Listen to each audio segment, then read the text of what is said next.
4 years. So, yeah, the best way to illustrate this calendar concept is by toothed gears and meshing. And there's another wheel. We still don't know about it, but it figures, it's repeated, it's referred to a lot, but what is it? We don't know. It's based on color. Now these colors are, you look at, you talk to any Diné or Navajo or Hopi or Apache or Yaqui or any indigenous Mesoamerican tribe, each direction is a color. What color is north? That's the direction of death. To the Maya, that's where the deserts were, and you couldn't live too well in a desert. And what foxed the Maya was the fact that the Aztecs did live very well in the desert, so they referred to the Aztecs, in fact, those Maya that did meet them, as the people of the north, which was a slur. Well, west is black, that's when the sun goes down, night comes, and the Chinese did not originate the east is red, the Olmec did. And yellow, the direction of south, because that is when the most favorable positions of the sun were seen, when it was in the south. And they saw the sun as white, but they didn't want to assign the sun a death attribution, so they gave it the color yellow instead, not knowing that the sun is a G25 yellow dwarf. So, okay, so now we've got all these wheels. They're all meshing with them. This one meshes somehow, and whoever finds that out, I would say should be nominated for a Nobel. But we got the short cycles, we've got the bundle of years, we've got Venus, and then we have the double cycle. And the calendar is actually very accurate, and the Maya made it even more accurate by adding intercalary days, which we have an intercalary day every 4 years. It's called February 29th. Okay, now we have another one, the long count. This is the one whose beginning is very long time ago and has no end. In fact, the Chol term for zero is shimach, which means that which is there forever. And they also use it as a symbol to denote a very long time, which we can translate as eternity. Okay, so using the same numbers, but now we've got dates. Dates are usually extremely formalized, and so you'll see that the number will either sit above or right next to the glyph representing those glyphs represent time periods. And then here we have the calendar round. This is the 360-day cycle and the 260-day cycle. Then we have day times 20, the tun. So the kin, tun, which is the 360-day cycle, katun times 20, baktun times 400. And we also know, even with this symbol means, that's the determination symbol. That literally means this is a date. However, we also know that all numbers carved on Maya monuments are dates. So if we see any series of numbers, if we see particularly any 5 + 2 series of numbers carved on a Maya stela, it's going to be a date of some sort. If it's without this, it may refer to a date in the past, not now or in the future. So it's now turning out that maybe they did understand the concept of the number line and going back and forward on it. So okay, we've seen this before. Both systems, trade count and calendar count, the lowest or the integer on the bottom or to the right is always the lowest, and it goes up, just like our system does. However, we have let's move over. Here we go. Okay, so we have this date here.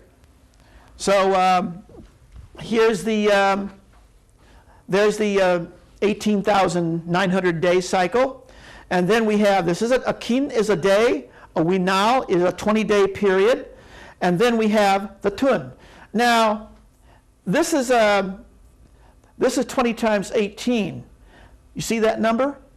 If it were 400, look at it this way. Which is closer to the value of a solar year, 400 or 360?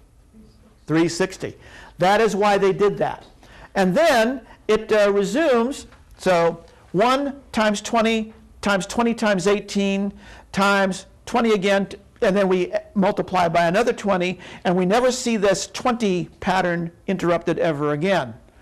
So, this value, since there are 18 months to a year, that value cannot exceed 17. When it goes beyond 17, it's got to carry over to the next place, just like what you did with the numbers in the pure vigesimal system. So there's the number in pure base 20. No interruption, right? Well, let's take it over here. Okay, this same number, 20 times 18, 20 squared, 23rd times. In other words, that place there always figures. So instead of 3 times 400,000, it's 3 times 144,000, 10 times 7,200, so on and so forth. You see we have a lower value than we had with the one previous. So 562, 677 versus the calendar count 506, 437. I can say, remember, any 5-place number that you see on a monument will be in the calendar count and in no other version, period. That's standard. And, several million of these artifacts, not one of them refers to anything else. Not one of these 5-place numbers refers to anything than a calendar count. So a number in number 400, for example, pure base 20, a dot over 2 zeros. See how it factors out in the calendar count? 0 plus 2 times 20 times 1 times 360. So 360 plus 40 plus 0 equals 400. So the only place you see numbers, their calendar count, how do we know that the trade count existed? Aztec documents in particular. We have seen on the same pages of codices, Aztec and Mixtec, or even earlier Mixtec that overlapped the Maya period. They would count, tribute, okay, this tribe sent 600 Quetzal feathers. That would be in trade count. However, on this day in the calendar count, that tribe sent that trade count of 600 Quetzal feathers. Yeah? Okay. If the last day of the month is the same day as the first of next month, then why are the months not 19 days long the same? It is, but it ain't. The seeding day, in other words, the technical first day of the month is the 0th day, the seeding day. That's what it's called, the seeding of Ish, the seeding of Pop. However, the seeding day simultaneous is the primary beginning of the next month, whilst signaling the formal end of the previous one. As I said, then why aren't the months 19 days long instead of 20? Because the first day of the month is the 0th day, and you count to 19. That's 20 integers. Yeah, 0, 20, but then if that 20 is the same as the 0 of the next one, Yes. it's only going to be 19. Or at least at one point, it's only going to be Not quite. And in fact, that concept is about the most difficult to get across. So initially, I will tell students the 0th day of a month is the first day. We'll start with that premise, and then as they learn more, as we get into it, then they learn that it's actually, there's a concept of overlap happening there. Yeah? Wouldn't the way to think of that be as a month is 21 days? Because the 0 is the first. Yeah. And it runs 0 through 20, and 20 and 0 overlap. So you can think of a month as being 21 days, even though Almost. it's only 20. Almost. Remember, 0, in other words, we number our months like this month of October is 1 through 31. However, if the Maya had a 31-day month, it would be numbered 0 to 30. We still have the same number of integers, right? Yes, and that's kind of what I was getting at. Right. So the 0th day, the seeding day, in other words, the 0th day of a month never bears the name of its predecessor month. So if we end the first month, we go from 19 Pop, the end of the first month, then it goes to 0 Wo. But 0 Wo is the end of Pop and the beginning of Wo. There is an overlap. but I advise people, when you're getting into this, keep them separate. The only way your mind's going to get around it initially. Because if you start getting into mental gymnastics with yourself over the concept of an overlapping day, you're going to end up with nothing but trouble. So, and it took me years to understand that, and I had to have the Maya, living Maya people tell me that in Spanish. I don't know how they did it, but they did. Okay, so always calendar related. Few exceptions, but not many. So here we have the periods. So kin, kin is a day. Everything is multiples of days. Then we come to the biggest period, the normal period, Baktun. However, it goes beyond that. 20 Baktun equals a Piktun, just shy of 8,000 years. A Kalabtun is 150,000 some odd years. A Kinchiltun is over 3.1 million years. And an Alautun is, well, that's when the dinosaurs disappeared, that long ago. The dinosaurs disappeared 1 Alautun ago from our current day. So we're looking at 63 million years. And it doesn't stop there either. We found monuments that take this to 30 places. I mean, I think they were trying, when you have average lifespan of 34 years, even a Katun of 20 years seems long. So the calendar count, so day, month, year, times 20 more. Okay. All right. So how do we figure this out? So the introductory glyph, and this symbol stays, but this one changes, and it means blessed is the patron of the hop, the current patron, and it pertains to what time of year it is. Then we have the 5 places, and then we have the 52-year calendar round. That's my birthday, it's my talk, so I use my own date. And that's how we decipher a long count date. The first day of the current long count, this is always referred to, in fact, it's carved a lot. So here we have, and by the way, when we're reading Maya glyphs, they're always in pairs. So we go here, diagonal, here, and in multiple columns, it's always 2 by 2 by 2 by 2 columns, diagonaling your way down. So 13, 0, 0, 0, 0. Ahau, see the 4 dots? And 8 Komku, 5 plus 3, right? That corresponds to 13 August. In fact, I can show you the next slide. Hey, move it, will you? What happened here? A toolbar came up. I don't want to see that. There we go. All right. Okay. And so some mathematicians over a century's time worked it out, and computer studies and astronomical data pretty much center on this date as the beginning date of the current part of the calendar count, the 5-place calendar count. And it also appears in the Dresden Codex, which is an almanac of Venus, Mars, Jupiter, Moon, and Sun. Okay. Now, we're just going to go into this very quickly here. We have many different ways of indicating numbers. We can be very straightforward. 13, 0, 0, 0, 0, 0. Did you know those are numbers? These are 2 stelae, or monuments, in the same city. In fact, these 2 stelae are 50 meters away from each other. This one was meant to be read by just anybody. You think that one was? Do you see the symbol in common? Okay, calendar date. And so you'll just have to take my word for it. 9, 16, 15, 0, 0. Probably the most complicated number inscription by any culture in any time period ever. Okay, yeah, there it is. Okay, and I just described this. This is how we read these. And if you're confronted with huge panels of these things, they're always read by column diagonally, across and diagonal. Okay? All right, now, look, I mean, I've already given it away here. Okay? initial series, right? This is the date. Blessed be the patron of the Hab. What's that? Yeah, 9. And we have 2 bars and 3 dots. 13. Okay.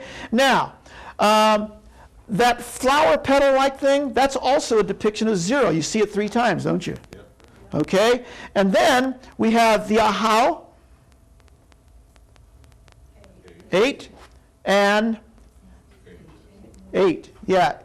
8 ahau, 8 kankin. Here's a tomb painting from Guatemala. The Isig again, ISIG. This one's a little bit more straightforward, isn't it? 19. 9. Okay. This is the moon. This is the god of the day, the god of the night, the lunar phase, the solar progression, and finally we come up with the day of the month, and finally all the way at the bottom is the 260-day calendar. They often inserted all this extra data in there just to make sure everybody knew that they knew what they were talking about, even if you didn't. So, okay. Now, this is an actual monument, a ball court marker, and there's the Isig, and when they're in circular, they always read clockwise, without exception. The Aztecs would mess you up. Whichever way the glyphs were facing was the way you would read it. So if they faced left, you read left. But the Maya, it was always you read right. So there's the Isig. We have 9. Can anyone make that out? 7. 7. 17. Yep. 12. And 14. 14. Okay. So there's, now this is the 260 day. That's the day Ish. 11. And we have the symbol Sots. What day of that month is that? 7. Right. See, you're getting it. Now I'm going to just very quickly show you how we do this. So and this is the only PowerPoint that has too many bloody text slides. I hate text slides, but sometimes you can't get around them. So we to convert a long count date, write out the 5 numbers. Factor out the 5-place number into base 10. Add the correlation constant. So we get something called a Julian day. Then we use a table that I hand out to find the Julian day century. Then subtract that number to get the, in other words, whatever that number is, you go for the Julian century that's shorter, 500, 600, 700, or whatever. Subtract that number to get the days left over, divide the remainder by the solar year to get the year total, and then there's you're left over with a decimal, and from 0.0027, which is January 1st, to 9989, which is December 31st, and you can find the day. So it's horribly algebraic. And so we're not going to go into that. That's nasty. So, okay. So the long count day total plus this correlation constant that was figured out for once and for all in 1932 and confirmed by computer, we get the astronomical day, a Julian day, which is a whole bunch of days all added up. We do a conversion to get our calendar date. That's how it works. It is that straightforward, but it ain't that simple. Okay, so let's just bring this up. Baktun, Katun, Tun, Huinal, Kin. Calendar round numbers, what are they? Okay, there they are. So we got that information, and it really helps to write it out in Arabic so you don't have to go mucking around dots and bars. Okay, so now we factor out that 5-place number to get the total count of days. So you're handed this handy little chart, and if I'm nice to you, get a calculator. And if not, you start multiplying longhand. And so there's the multiple, 9 times 144,000. We add up the days, and then we end up with how many days have passed since 13,504 Ahau 8 Kumku. Okay? And then we factor out, so we've just factored it out in base 10. That's all we did. And now we add the correlation constant, which is A, this is the equation, long count plus correlation constant equals Julian day. I know I'm talking fast, but I want to get to the long scales here. So whatever that is, okay, there's our number we're going to work with now. Then we take that number, forget the table, you don't have it, and okay, so it's closest to but greater than that turn of that century, that almost turn of that century. So we subtract. There's the remainder. Now we use the remainder to find that calendar year. So we now know it's in the 6th century CE. And okay, so 91, little over 91 years, there's the date. The last thing we do is we refer to another set of tables to find out where in our 365-day year is that decimal. So 17 May. Now, if the year we come up with was a leap year, like 590, we subtract a day. It's 16 May. But if it's not a leap year, then we leave it. So in this example, so that ball court monument was dedicated on our date, that date in our calendar. So that's how that works. We're not going to muck around with that. This is where I'm really getting mean, because we have to go into factoring, lowest common denominator, and dealing with 13s and 20s. Okay, here we are. This is the fun part. There are extreme long count cycles.